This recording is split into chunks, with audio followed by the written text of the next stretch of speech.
30해를 일했어. 이젠 좀 쉬면 안 될까? 그렇게 말했을 때 돌아온 대답이 엄마, 우리 아직 등록금 남았잖아 였다면 당신은 어떤 기분이 들겠어요? 전문직으로 혹은 직장과 가정을 오가며 묵묵히 일해온 수많은 엄마들. 가족을 위해 자기를 미뤄온 세월이 20년, 30년. 이제 좀 숨 돌리려 하니까 돌아오는 말이 아직은 이르다는 거죠. 그 말이 자식 입에서 나왔을 때 그 씁쓸함은 누구에게 하소연해야 할까요? 은퇴는 누가 정하는 걸까요? 내 몸이 지쳤다고 해도 가족이 아니라고 하면 은퇴하지 못하는 세상. 이 글은 그런 엄마들을 위한 이야기입니다. 하나, 아직도 나만 바라보는 가족들. 50대 후반의 김 선생님은 서울의 유명한 초등학교 교사입니다. 교직 생활 32년 차. 이제야 정년을 34년 앞두고 연금도 나오고 건강할 때 여행도 다니고 싶다며 명예퇴직을 고민했죠. 그런데 가족회의에서 딸이 한마디 던졌습니다. 엄마, 우리 둘째 아직 대학교 못 들어갔잖아. 지금 그만두면 어떻게 해? 남편도 덧붙였습니다. 당신 월급 빠지면 지금 집 대출도 벅차. 결국 김 선생님은 사표를 넣지 못했습니다. 마음속에선 이미 퇴직했지만 몸은 여전히 출근 중입니다. 가족을 위한 일이었지만 정작 본인의 삶은 어디로 갔을까요? 은퇴라는 선택지가 나를 위한 게 아니라 가족의 상황을 따라 결정돼야 하는 현실이 너무 씁쓸합니다. 둘, 은퇴를 늦출수록 무너지는 건강. 60세 약사 박 씨는 30대 때부터 약국을 운영하며 두 아이를 키워냈습니다. 어느 날 이제 좀 쉬고 싶다며 약국 정리를 준비했죠. 그런데 큰아들이 말했습니다. 엄마, 아직은 수입도 괜찮고 나 결혼하고 자리 잡을 때까지만 더 해줘. 결국 박 씨는 폐점 계획을 미뤘고 하루 12시간 서서 일하는 생활을 2년 더 했습니다. 그 결과는 무릎 관절염이 심해져 결국 수술을 받게 되었고 지금은 일하고 싶어도 못합니다. 은퇴는 할 수 있을 때 하는 게 아니라 해야 할 때 하지 않으면 몸이 먼저 그만두게 됩니다. 내 건강이 허락할 때 은퇴하지 않으면 결국 병원비가 퇴직금이 되는 일이 생깁니다. 셋, 경제력이 자유가 되는 슬픈 현실. 63세 현직 공무원 조 씨는 은퇴를 미루며 일하고 있습니다. 이유는 하나. 아이들 결혼 자금. 조 씨는 말합니다. 지금이라도 그만두고 싶죠. 하지만 내가 돈을 벌고 있다는 이유만으로 모두가 나를 붙잡아요. 아들은 집이 없고 딸은 육아휴직 중이고 남편은 일찍 퇴직했어요. 경제력이 곧 존재의 이유가 되는 이 현실. 돈을 버는 엄마로 살아가는 동안 한 사람의 인간으로 존중받는 시간은 없었습니다. 은퇴는 자유가 아니라 누군가의 필요에 따라 유예되는 선택이 되어버렸습니다. 이제 질문을 던져야 합니다. 엄마는 언제쯤 쉴 수 있는 걸까? 정답은 지금일 수도 있습니다. 더 늦기 전에 내 은퇴를 내가 정해야 합니다. 가족이 싫어서가 아니라 내가 소중해서.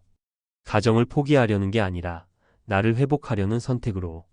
자식의 요구에 응답만 하며 사는 삶이 아닌 내 목소리를 내는 삶으로. 이제는 묻지 말고 선언해야 합니다. 이제부터는 나를 위한 시간이에요. 소처럼 일해온 엄마들, 이제는 은퇴 후에 나도 응원해주세요.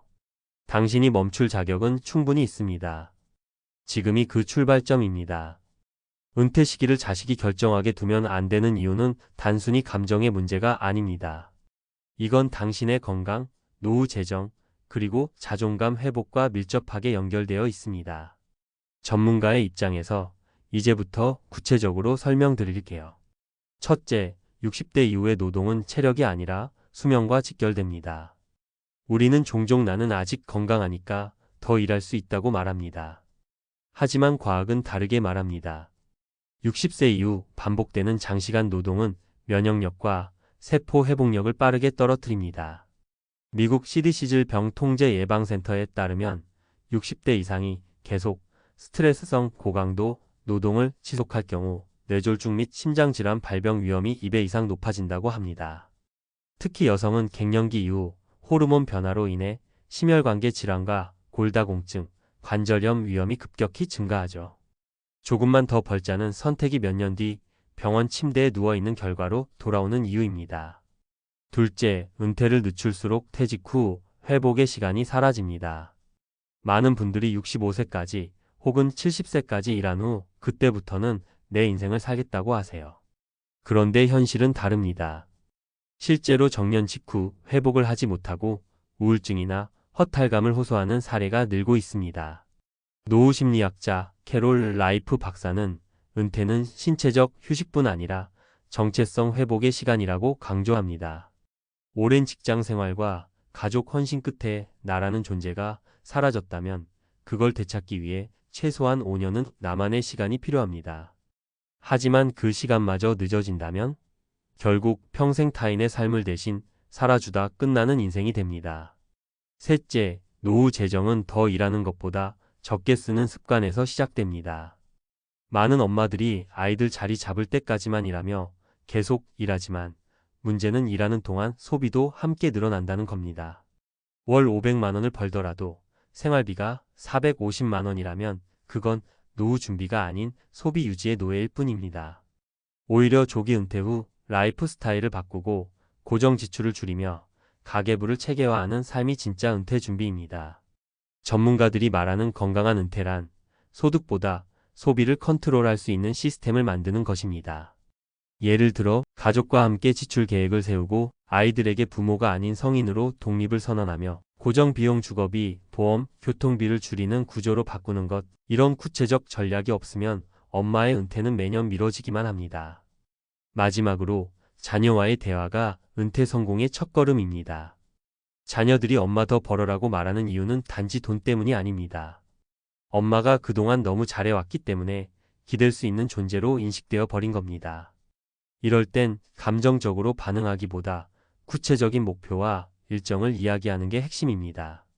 예를 들어 엄마는 올해까지만 일하고 내년부터는 은퇴 준비를 시작하려고 해. 그러니까 내 등록금은 여기까지는 도와줄 수 있지만 이후는 스스로 계획을 짜보자. 이런 식으로 선 긋기와 역할 분담을 명확히 해야 자녀도 스스로 독립을 준비합니다. 그리고 그 순간부터 비로소 진짜 엄마가 아니라 한 인간으로서의 나가 시작됩니다.